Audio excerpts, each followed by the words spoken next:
So hello guys, I welcome you all. तो happy Republic day पहले आप सभी को।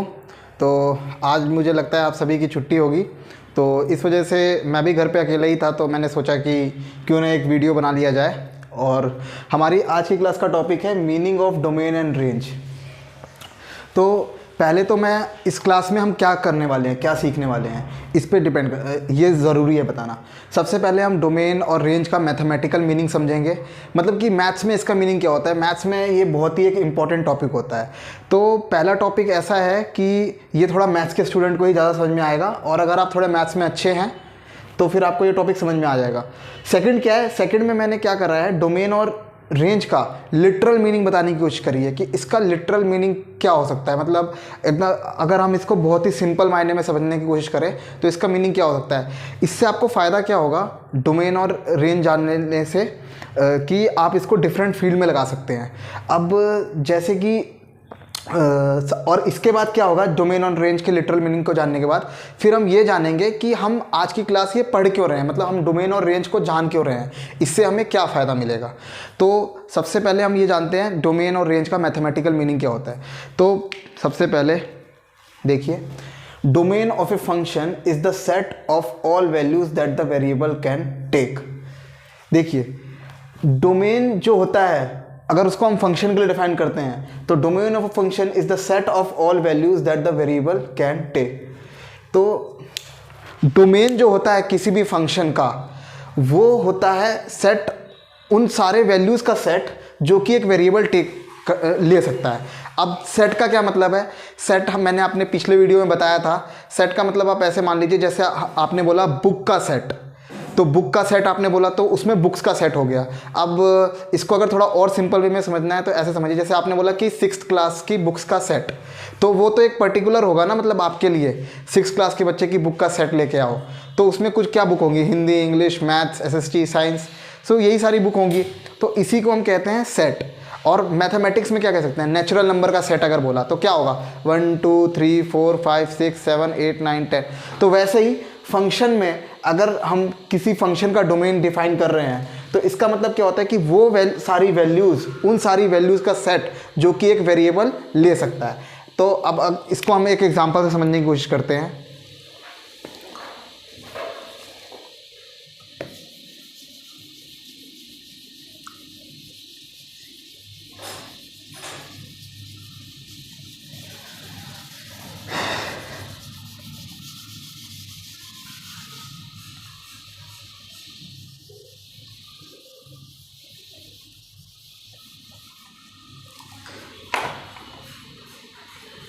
और मैंने ये मिटा दिया है, मेरे पास स्पेस कम है, आप पहले वो डेफिनेशन लिख सकते हैं, उसके बाद आपको ये ज़्यादा अच्छे से समझ में आएगा। अब जैसे कि आप मान लीजिए एक फंक्शन है f(x = x²),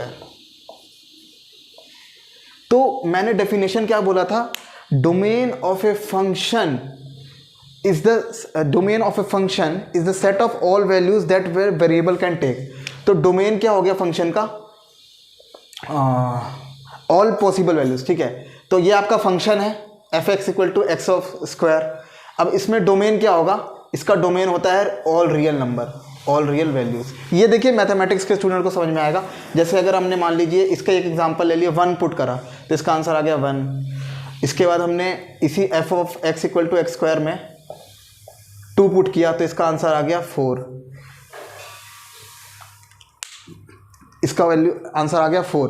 तो ऐसे ही करके ये सारा जो डोमेन होता है, ये सारी डोमेन क्या होती है कि किसी भी वेरिएबल को हम क्या इनपुट दे सकते हैं, मतलब वो इनपुट डिफाइंड हो। तो हमने इनपुट क्या दिया 1, और ये आउटपुट क्या आ गया आपका 1, इधर 2 दिया इनपुट और इधर आंसर क्या आया 4। तो जो हमारी वैल्यू आती है फंक्शन की वो होती है रेंज, मतलब जो हमने इनपुट दिया, जैसे हमने इनपुट 1 दिया, उसका आउटपुट कितना आया 1, तो वो हो गया इसका रेंज। और वैसे यहाँ पे हमने इनपुट दिया 2 और यहाँ पे आउटपुट क्या है 4, तो वो हो गया इसका रेंज फंक्शन के लिए। अब देखिए, कभी कभी हमें डोमेन क्यों जानना चाहिए मैथमेटिक्स के टर्म में, क्योंकि कभी कभी डोमेन क्या होता है ना, किसी एक पर्टिकुलर वैल्यू के लिए हो सकता है डिफाइंड ना हो। जैसे कि अगर हम एक एग्जांपल ले, f(x = 2x + 3/x). अब इसका डोमेन क्या होगा, कोई तो देखने से कहेगा कि एक पॉलिनोमियल फंक्शन है, इसका डोमेन कुछ भी हो सकता है, मतलब फुल आप कह दीजिएगा कि रियल वैल्यूज़, लेकिन नहीं, इसका डोमेन क्या होगा, रियल वैल्यू माइनस 0। मतलब आप कहें इसका वैल्यू 0 नहीं होगा, 0 को छोड़ के कोई भी इसका इनपुट हो सकता है। देखिए कैसे, अगर मान लीजिए यहाँ पे हम 1 पुट करते हैं तो क्या आएगा, 2 × 1 + 3 डिवाइड बाय 1, तो इसका आंसर क्या आ गया, 5/1। तो ये वैल्यू सही है। लेकिन इसी की जगह अगर हम 0 पुट करते हैं तो देखते हैं क्या होता है।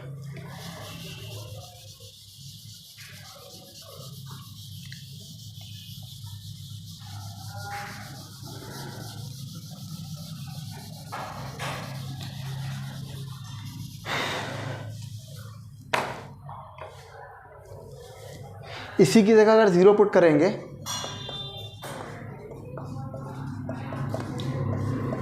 तो देखिए क्या होगा, 2 × 0 + 3 डिवाइड बाय 0, तो ये क्या आ गया, 3/0, और ये हो गया अनडिफाइंड।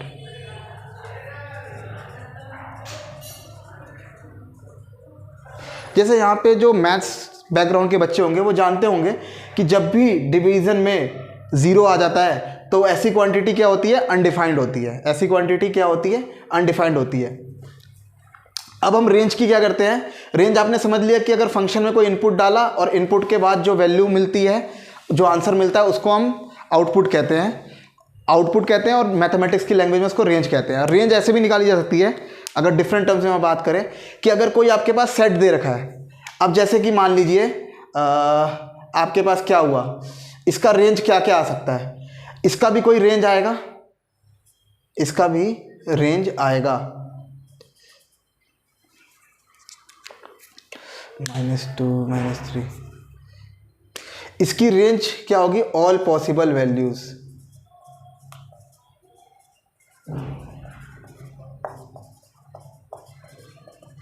तो इतना डेप्थ में नहीं जाते हैं, हम इतना समझते हैं कि अब आपका रेंज का भी कोई सेट होगा, तो जो भी रेंज का सेट है उसमें जो हाईएस्ट और लोएस्ट वैल्यू का जो डिफरेंस है उसी को हम रेंज कहते हैं। अब इसको अगर अच्छे से समझना हो तो अगर मान लीजिए आपके पास एक सेट पड़ा है 1 से लेकर 10 नंबर तक का, तो इसमें रेंज क्या होगी, तो रेंज होगा इसका 10।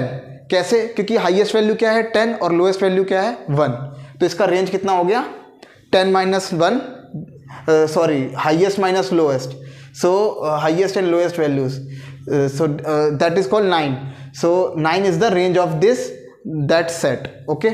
so ये आपको रेंज की डेफिनेशन मैथमेटिकल वे में मिल गई है। अब हम इसका लिटरल मीनिंग समझने की कोशिश करते हैं।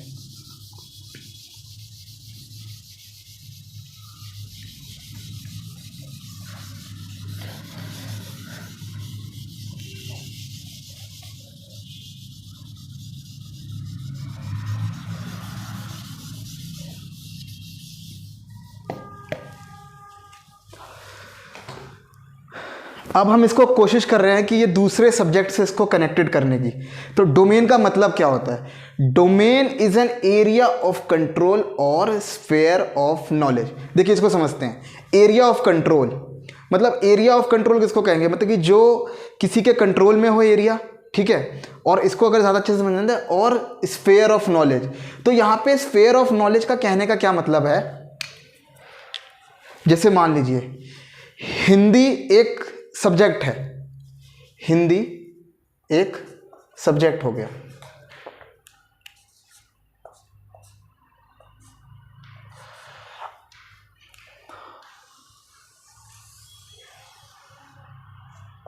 और मान लीजिए ये एक स्फेयर है, तो इसके अंदर जितनी भी, हिंदी के अंदर जितनी भी नॉलेज होगी, नॉलेज का क्या मतलब होता है, बेसिकली एक इंफॉर्मेशन कैसी भी टाइप की होती है,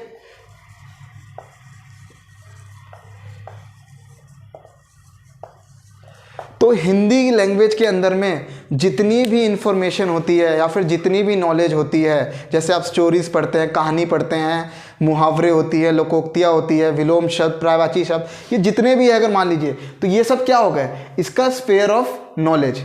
तो इसी को हम क्या कहते हैं, डोमेन कहते हैं। अब अगर आप इंग्लिश लीजिएगा तो इंग्लिश में डिफरेंट हो जाएगा। इंग्लिश में आपका कुछ भी, जैसे आप राइमिंग वर्ड्स पढ़ते हैं या फिर आप स्टोरीज़ पढ़ते हैं, तो आप कुछ भी पढ़ते हैं तो वो क्या हो गया आपका इंग्लिश के लिए इंग्लिश लैंग्वेज के लिए वो आपका डोमेन हो गया। तो डोमेन क्या होता है, जो आपका एरिया ऑफ कंट्रोल हो, या फिर उसको हम कहते हैं स्फीयर ऑफ नॉलेज। तो हिंदी का ये हो गया डोमेन। उसी तरीके से क्या होता है, आदमी का भी, किसी भी इंसान का डोमेन होता है। जैसे कि अब मान लीजिए मुझे क्या है, मेरा अगर आपने पहला वीडियो देखा हो तो उसमें मैं इकोनॉमिक कुछ टर्म्स यूज़ कर रहा था, जैसे कॉमोडिटी, यूटिलिटी। तो ये सब किस चीज़ के टर्म है, ये सब इकोनॉमिक्स के टर्म है, ठीक है। तो डोमेन क्या हो गया उस चीज़ के लिए, इकोनॉमिक्स। मतलब जिसका भी डोमेन इकोनॉमिक्स का होगा उसे वो सारी बातें बहुत ईजिली समझ में आएगी। तो डोमेन पता होने से क्या होता है, डोमेन पता होने से क्या होता है कि हमें किसी भी की भी बात बहुत आसानी से समझ में आ सकती है। अब जैसे मान लीजिए आपको मल्टीप्लिकेशन सीखना है और आपको नंबर्स के बारे में कुछ पता ही नहीं है, तो क्या आप मल्टीप्लिकेशन सीख पाएंगे? जैसे आपको 22 × 63 करना है, लेकिन आपको मल्टीप्लिकेशन सीखना है, लेकिन आपको नंबर्स के बारे में कुछ पता ही नहीं है, तो आप कभी मल्टीप्लिकेशन सीख पाएंगे? तो क्या, तो वही आपको कुछ उस एरिया ऑफ कंट्रोल में होना चाहिए ना। डोमेन का मतलब क्या है, एरिया ऑफ कंट्रोल, मतलब आपके कंट्रोल में वो एरिया होना चाहिए। अब आपको मैथमेटिक्स के कुछ पार्ट्स आने चाहिए, उसका एडिशन आना चाहिए, उसके बाद आपको नंबर्स के बारे में पता होना चाहिए, तभी आप क्या कर सकते हैं, ये 2 डिजिट का मल्टीप्लिकेशन सीख सकते हैं। तो यही आपका डोमेन जो है, आपका एरिया ऑफ कंट्रोल है। तो इसके लिए आपको बहुत ज़रूरी है कि आपको एडिशन के बारे में पता हो और आपको नंबर्स के बारे में पता हो। उसी तरीके से हम अगर बात करना चाहे, अब जैसे आप किसी शॉप में जाते हैं, तो शॉप में बेसिकली क्या होता है कि आपको वो दुकान वाला क्या पूछता है कि आपको क्या चाहिए, तो आप कहते हैं शूज़ चाहिए। तो शूज़ चाहिए से इसका क्या मतलब है, बेसिकली वो डोमेन की बात कर रहा है कि आपको शूज़ क्या चाहिए। अब उसके बाद क्या होता है, डोमेन डिफाइन होने से क्या होता है, रेंज भी अपने आप डिफाइंड हो जाती है। अब जैसे उसने शू बोला, तो शू क्या हुआ, वो एक पर्टिकुलर डोमेन हो गया। अब उस पर्टिकुलर डोमेन में जो जो चीज़ ऑपरेट हो जाएगी उसी को हम रेंज कहते हैं, और that is our definition, area in which something operates. अब जैसे कि आपने प्लस, आपको एडिशन आता है, और जब आप मल्टीप्लिकेशन सीखने जा रहे हो, ठीक है, तो मल्टीप्लिकेशन है। अब ये जब सीखने जा रहे हो तो इसके लिए आपका क्या ऑपरेट हो जा रहा है, एडिशन ऑपरेट हो जा रहा है। तो जो भी कोई चीज़ किसी एरिया में ऑपरेट हो जाए तो उसी को हम कहते हैं area in which something operate, so that is called range. तो आप क्या हुआ, एडिशन इसमें ऑपरेट हो गया। वैसे ही अगर आपको ने शूज़ का नाम लिया, तो शूज़ का जैसे ही आपने नाम लिया तो उसको क्या ऑपरेट हो जाएगा, उसको ये ऑपरेट हो जाएगा कि मैं अब शूज़ के डिफरेंट कंपनीज़ के नाम लेता हूँ, जैसे ली कूपर, बाटा, और भी कुछ नाम हो सकते हैं बहुत अलग अलग टाइप के, ठीक है, ऐसे करके। और एक सिंपल एग्जांपल इसके बाद और लेते हैं। अब जैसे आप कह लीजिए, आप लोगों से अगर मैं किसी चीज़ की बात करूं, इंस्टाग्राम की बात करूं, तो इंस्टाग्राम क्या हो गया, एक डोमेन हो गया। वो भी एक स्फीयर ऑफ नॉलेज है, उसमें बहुत सारी नॉलेजेस है। अब अगर मुझसे पूछा जाए उसके बारे में, तो मुझे क्या है, मुझे किसी को मैसेज करना आता है, मुझे अपनी स्टोरी लगानी आती है, वो भी मैं सिर्फ 15 सेकंड के लिए लगा सकता हूँ। अगर आप बोल लीजिएगा कि एक ही गाना अगर 30 सेकंड का है, उसको आगे बढ़ाना है, तो वो मुझे नहीं आता, लेकिन आप में से बहुत सारे लोगों को आता होगा, है ना। तो डोमेन डिफाइंड होने से क्या होता है कि हम अपनी रेंज को आगे बढ़ा सकते हैं। अब हिंदी में आपको मान लीजिए कुछ आपने वर्ड सीख लिए, क ख ग सीख लिया, ये सब क्यों सीख लिया, ताकि आगे चल के आप जो 2 लेटर वाले वर्ड्स होते हैं वो सीखे। और अगर आपको लेटर सीखना होता है, लेटर लिखना होता है, तो लेटर लिखने के लिए आपको पहले हिंदी लैंग्वेज का बेसिक नॉलेज होना चाहिए ना। तो मतलब बेसिक नॉलेज इकट्ठा करने के बाद ही आप अपनी रेंज बढ़ा सकते हैं ना। तो डोमेन डिफाइंड होने से क्या होता है, आप किसी पर्टिकुलर फील्ड में अपनी नॉलेज को बहुत आगे बढ़ा सकते हैं, ठीक है। तो मेरे आज के वीडियो में बस इतना ही। अगर आपको वीडियो अच्छा लगा हो तो इसको लाइक करें, शेयर करें, सब्सक्राइब करें और कमेंट करें। पढ़ाई करते रहे। All the very best.